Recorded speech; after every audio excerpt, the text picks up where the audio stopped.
सोलापुरातील प्रसिद्ध neurophysician doctor Shirish Valsangkar याने 18 April रोजी स्वतःवर गोळी झाडून आत्महत्या केली होती।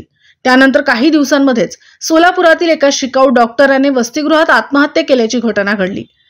हात व गळा चिरून घेऊन या युवा डॉक्टराने आत्महत्या केल्याची माहिती समोर आली होती।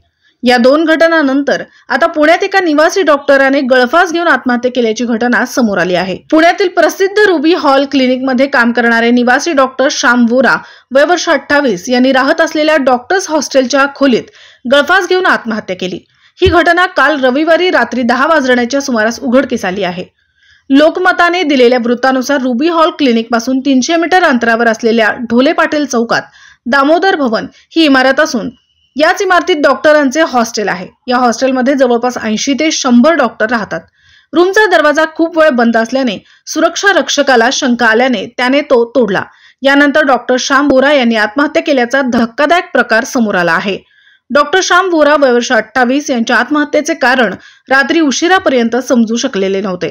डॉक्टर श्याम वोरा यांनी आत्महत्या करण्यापूर्वी एका कागदावरती आपल्या मोबाईलचा पासवर्ड लिहून ठेवलेला आढळून आला आहे। यामुळे या आत्महत्येचे गूढ काय लवकरच समोर येण्याची शक्यता आहे। डॉक्टर वोरा हे रुबी रुग्णालयात गेल्या वर्षभरापासून रेडिओलॉजी डायग्नोसिस विभागात निवासी वैद्यकीय डॉक्टर म्हणून कार्यरत असल्याची माहिती समोर आली आहे। ते मूळचे गुजरातमधील भावनगर जिल्ह्यातील असल्याची माहिती आहे। दरम्यान घटनेची माहिती मिळाल्यानंतर वोरा यांचे कुटुंबीय गुजरातहून पुण्याला निघाले। आमच्या परवानगीशिवाय काहीच करू नका असे त्यांनी पोलिसांना कळवले आहे। यामुळे डॉक्टर वोरा यांचे पार्थिव रुबी रुग्णालयातच ठेवण्यात आले आहे। हात आणि गळा चिरून प्रशिक्षणार्थी डॉक्टरने केली आत्महत्या। सोलापुरातील छत्रपती शिवाजी महाराज सर्वोपचार रुग्णालयातील एका शिकाऊ डॉक्टराने वसतिगृहात आत्महत्या केल्याची घटना एप्रिल महिन्यामध्ये समोर आली होती।